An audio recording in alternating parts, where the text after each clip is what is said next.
Bien, siguiendo con la clase, vamos a continuar con el desarrollo de la Primera Guerra Mundial o también denominada la Gran Guerra, ¿sí? Para poder entenderlo, lo vamos a dividir en tres etapas, las etapas de la guerra, ¿sí? La primera etapa es llamada la Guerra de Movimiento, la segunda etapa es llamada la Guerra de Posición y por último la crisis de 1917. ¿Sí? La Gran Primera Guerra Mundial se desarrolla de 1914 a 1918. Tenemos en consideración esto, ¿sí, chicos? Bien, la guerra de movimientos es llamada de tal manera porque se van a movilizar grandes extensiones de territorio, ya sea por la armada de las naciones que estaban combatiendo o también por el armamento bélico que estaban movilizando, ¿sí? Característica de esta primera etapa de la guerra será la utilización de Alemania en base al plan Schlieffen. Este plan fue planteado décadas atrás por el general alemán Alfred Graf von Schlieffen, que pueden ver en pantalla. ¿Sí? Alemania, permítame por favor chicos, ¿ven ese mapa? Sí, muy bien. El mapa, vemos que ahí el imperio alemán está entre dos potencias enemigas. Por la parte derecha de sus pantallas podemos ver al imperio ruso y por la parte izquierda a Francia. Francia y el imperio ruso eran parte de los aliados, ¿no? Entonces el imperio alemán va a estar, por así decirlo, acurralado por ambos enemigos. Entonces, este plan lo que va a plantear es que el imperio alemán, me pueden ver aquí, el imperio alemán, vean mi cursor, invadiera Francia, es decir, invadiera Francia, penetrara Francia por la parte norte de esto, ¿no? Lo anulara y rápidamente pueda también hacer lo mismo con el imperio ruso. La táctica de este plan era el tiempo, debido a que el imperio alemán percibía de que esta táctica iba a ser rápida, es decir, la caída de Francia iba a ser rápida, pero no contaba con que pues Francia pediría ayuda a Gran Bretaña para que la ayudase. Entonces le dio pelea, por así decirlo. En agosto de 1914, Alemania va a invadir Bélgica, este territorio neutral. Y Alemania va a invadir Francia a poco metro de la ciudad parisina, o sea, la ciudad de París, por así decirlo, como diríamos la ciudad de Lima, ¿no? Bien, ante esto, Alemania se encontrará con la armada franco-inglesa, ¿no? Debido a esa combinación que había habido en esta armada, ¿no? En este frente. Bien, debido a que van a tener una lucha encarnada dentro de este conflicto, eh, van a hacer que Alemania retroceda hasta el río Ice, ¿sí? Ahí se va a suceder la batalla de Marne, ¿sí? Marne tuvo lugar del 5 al 12 de septiembre de 1914, es también llamada como el milagro de Marne, porque va a tener como victorioso al ejército aliado, es decir, a la armada franco-inglesa, ¿sí? Bien, de esta manera, Alemania se va a replegar a las costas del mar, ¿sí? Se va a llamar la carrera al mar, debido a que Francia, Gran Bretaña y Alemania se van a replegar para fortificar, fortalecer sus armadas y nuevamente entrar en esta guerra, ¿no? En esta batalla. Bien, chicos, ahí tenemos el mapa para que puedan observar bien. La segunda etapa es llamada la Guerra de Posición. Tiene un periodo exacto de 1915 a 1917. Es también llamada la Guerra de Trincheras. ¿Por qué? Debido a que en esta etapa Alemania, Gran Bretaña y Francia van a realizar una especie de hilera o una cadena, ¿no? De socavones, por así decirlo. Socavones, para que me puedan entender, dícese pues de esos huecos que vas a tener que desenterrar de la tierra, ¿no? Huecos, en donde se van, como vemos en la imagen, se van a adentrar y van a vivir, van a comer y van a dormir los soldados de las armadas, las naciones que ya he mencionado, ¿no? Van a hacer todo esto, van a a fortificarlo mediante, por ejemplo, bolsas de arena para que no se caigan, ¿no? También van a tener armamento como las ballestas. Para algunos historiadores, esta será la muerte de una tumba fría, debido a que en esta época, en la época de invierno, ¿no? Esta será una fría tumba debido a las bajas temperaturas, ¿no?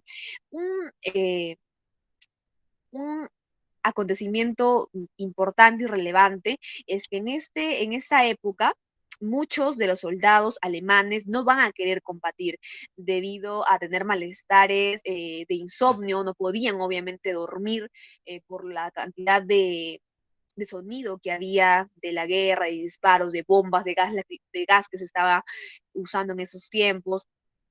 Entonces, los alemanes van a notar que esta acción lo van a tratar como una especie de una cobardía, ¿no? Al no querer pelear en la guerra. Entonces, Alemania va a prescindir de esos soldados. Y cuando hablo de prescindir, hablo de ejecutarlo, ¿no? Por no haber querido seguir con la contienda. También hay que recordar que en esta guerra de posición es una guerra bastante lenta, debido a que no va a haber tanta movilización como la anterior etapa, ¿no? El poder llegar a las fronteras o unos cuantos metros cerca al enemigo o hacer retroceder al enemigo va a ser a causa o a coste de una gran cantidad tanto de vida como de armamento bélico, ¿sí? Ahí vemos cómo son las trincheras, vemos acá a los soldados que están en socavones, ¿no? En huecos en la tierra, que van a ser fortificados por aquí, por ejemplo, por alambres de púas. Ellos van a tener que vivir con ratas, con cucarachas, con demás insectos, que luego de terminar la guerra o también durante este proceso, van a morir de cólera, de tifus y demás enfermedades venéreas, ¿sí? Van a hacer este tipo de trincheras, por ejemplo, ahí vemos todos los armamentos que usaban o el armamento bélico que también usaban las naciones entre sí. ¿Sí? Bien, continuemos. Dentro de esta etapa, de esa segunda etapa, un dato interesante es que Alemania hundirá un barco inglés llamado Lusitania, ¿sí? Ese barco inglés tenía como pasajeros a una gran cantidad de norteamericanos o estadounidenses. Algunos historiógrafos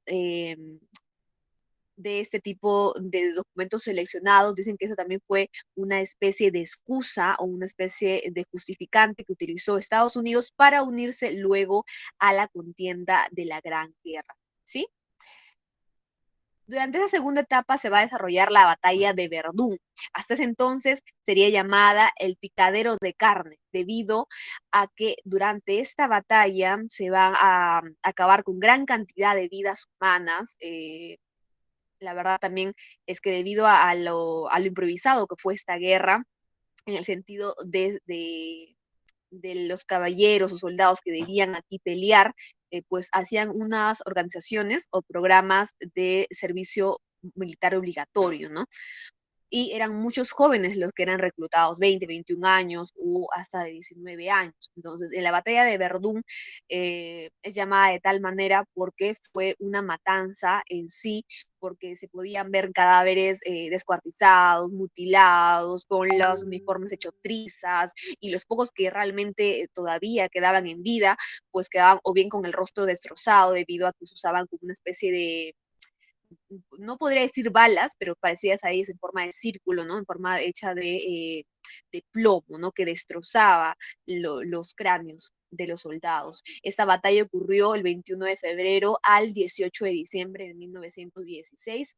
Luego le siguió la batalla del Somme, que le quitaría el título de la más sangrienta debido a la cantidad, a la masificación que tuvo de vidas perdidas ese día, debido a que solamente en el primer día, es icónica esta batalla por el primer día, eh, Gran Bretaña perdió aproximadamente 60.000 soldados, ¿sí?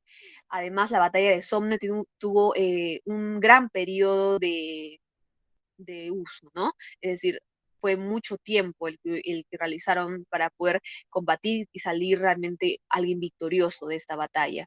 Duró 4 meses y 17 días, ¿sí? Terminó con la victoria de la Triple Entente. Bien, la crisis de 1917 es la tercera etapa de esta etapa y es cómo las naciones van, por así decirlo, saliendo de la contienda de la Gran Guerra por diversos motivos. Por ejemplo, Rusia se va a retirar el 8 de marzo de 1917 debido a la revolución que estaba siendo hecha en este tipo de imperio, ¿sí? Rusia estaba siendo gobernada antes por el imperio zarista, ¿no? Por un imperio de un zar, por así decirlo, para poder poner un ejemplo comparable, es por así decirlo como un rey, ¿no? Desde un imperio. Y van a salir de ese modo debido a que va a tener otro tipo de política, ¿no? Bien, el 4 también de abril de 1917, los Estados Unidos de América van a entrar a esta guerra, ¿no? Debido a motivos de índole político, ¿sí? Apoyando a Francia y Gran Bretaña. También hay que dar en cuenta que, por ejemplo, Turquía también se unió a la contienda, siendo parte de lo que es Alemania y el Imperio Austrohúngaro. También Japón también se unió a esa contienda para poder pelear en contra de Alemania porque quería poseer aquellos territorios de este último, ¿no? Bien, el fin de la guerra.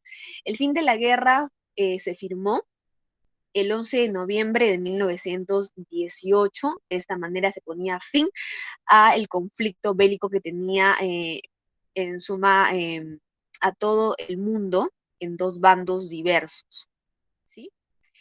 Duró 4 años, aproximadamente cobró 17 millones de vidas de soldados y civiles, asimismo también unos 21 millones de heridos, ¿no? Que quedaron con enfermedades mentales o también pues enfermedades que nunca se van a poder curar, por ejemplo, el tifus, el cólera o demás enfermedades venéreas. Sí. Bien, los tratados de paz vamos a llamar al Tratado de Versalles. Aquí será firmado este tratado el 28 de junio de 1919 en la Galería de los Espejos del Palacio de Versalles, de esta manera, de una forma política y también ante el mundo, ¿no? Todas las naciones van a firmar acerca del término de este enfrentamiento. Un tema interesante a tratar, déjenme decirles.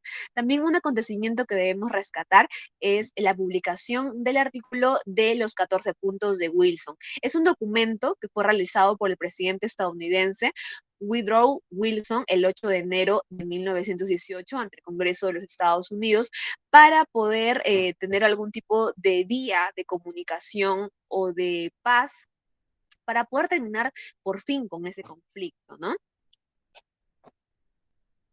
Bien, las consecuencias. Luego de terminar el conflicto bélico de la Gran Guerra, las pérdidas demográficas fueron grandes, ¿no? Quedaron miles de niños huérfanos de padre debido a la cantidad de soldados que habían muerto. Asimismo, desaparecieron los imperios alemán, austrohúngaro, el imperio otomano y ruso, ¿no? Fragmentándose en los países que actualmente conocemos como Alemania, o Rusia, ¿no? Bien, también el mapa europeo se va a reestructurar y van a aparecer naciones como Hungría, Estonia, Finlandia, Letonia, Checoslovaquia y demás. También las pérdidas económicas van a ser innumerables debido a que muchas de esas naciones pidieron préstamos que los quedaron endeudados, ¿no? Por ejemplo, Gran Bretaña especuló que esta guerra solamente le daría un gasto de 2,5 millones aproximadamente, pero realmente terminó pagando unos 26 millones. Es decir, vemos como fue un gran coste, ¿no? Una cifra también económica. Asimismo, dentro de esas consecuencias podemos rescatar un cambio social. Debido a la cantidad de hombres que habían muerto en la guerra, se le dio un poco más de protagonismo, ¿no? Un poco más de acceso a las mujeres para aquellos trabajos que no eran permitidos antes, ¿no? También el peso político de Europa va a decaer, ¿no? Y va a ser sustituido por otras naciones europeas como Estados Unidos, Japón y más tarde la Unión Soviética. Bien, chicos, terminando esta sesión, vamos a lo que sería las preguntas de metacognición. qué es lo que han aprendido el día de hoy y también por qué es importante el tema que hemos aprendido principalmente. Espero se encuentren muy bien, chicos. Resuelvan estas dos preguntas que les estoy dejando y nos vemos en la siguiente clase. Hasta luego.